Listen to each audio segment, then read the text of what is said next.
Yesu Kristo ashimwe inshuti z'umusaraba. Tugiye gusoma urwandiko rwanditswe na Yuda.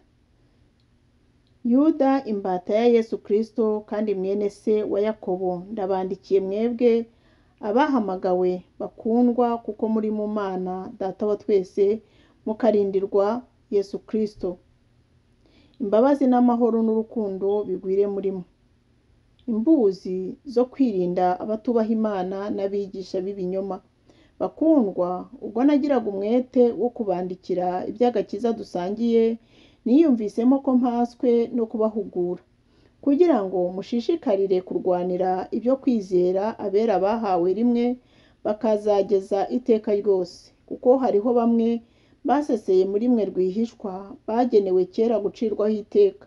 Ni abantu batubaha Imana, bahindura ubuntu bw'Imana yacu isoni nke, bakihakana Yesu Kristo ari we wenyine databuja n'umwami wacu. Ndashaka kubibutsa, nubwo byose hari ubundi mwigize kubimenya, yuko umwami Imana imaze gukirisha ubwoko bw'Abisiraheli, kubakura mu gihugu cya Egiputa, hanyuma irimbura batizeye n'amamarayika batarinze ubutware bwabo, ahubwo bakareka ubuturo bwabo, ibarindira mu minyururu idashira no mu mwijima w'icuraburindi, kugira ngo bacirweho iteka ku munsi ukomeye. Kandi ni Sodomu n'i Gomora n'imidugudu yari ihereranye naho, kuko abaho nabo bitanze bakiha ubusambanyi no kwendana mu buryo imibiri itaremewe. Iyo midugudu yashyiriweho kuba kabarore, ihanwa n'umuriro utazima. Uko niko na ba bandi b'abarosi bonona imibiri yabo, bagasuzugura gutegekwa, bagatuka abanyacyubahiro. Nyamara Mikayeli ari we marayika ukomeye, ubwo yatonganaga na Satani agira impaka nawe, intumbi ya Mose, ntiyahangaye kumucira urubanza amuvuma, ahubwo yaramubwiye ati, umwami Imana iguhane. Ariko abo bantu batuka ibyo batazi, ndetse n'ibyo bazi babwirijwe na kamere yabo, barabyiyononesha nk'inyamaswa zitagira ubwenge. Bazabona ishyano, kuko bagendeye mu nzira ya Kayini, bagahomboka birukanka batirinda, bakiroha mu cyaha cya Baramu, bohejwe n'ibiguzi, bakarimbukira mu bugome bwa Kora.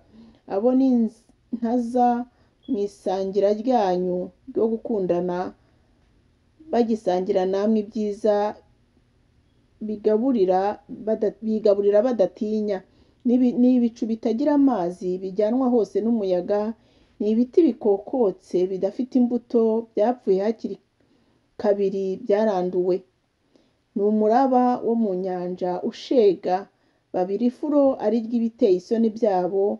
Ni inyenyeri zizerera, zibikiwe umwijima w'icuraburindi iteka ryose. Henoki uwa karindwi uhereye kuri Adamu yahanuye ibyabo ati, dore Uwiteka yazanye n'inzovu nyinshi z'abera be, kugira ngo agirire bose ibihura n'amategeko baciriweho, no kwemeza abatubaha Imana bose ukuri kw'imirimo yose yo kutubaha Imana bakoze batubaha Imana, n'amagambo yose akomeye abanyabyaha batubaha Imana bayitutse. Abo ni abitotomba, ni ababubura, bagenda bakurikiza irari ryabo. Akanwa kabo kavuga amagambo atumyemo agasuzuguro, bubahira abantu kubakuraho indamu.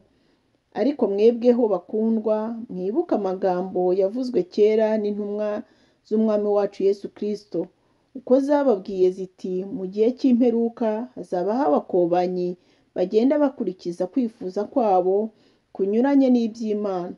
Abo ni bo bazana kwirema ibice, n'abantu buntu ntibafite umwuka.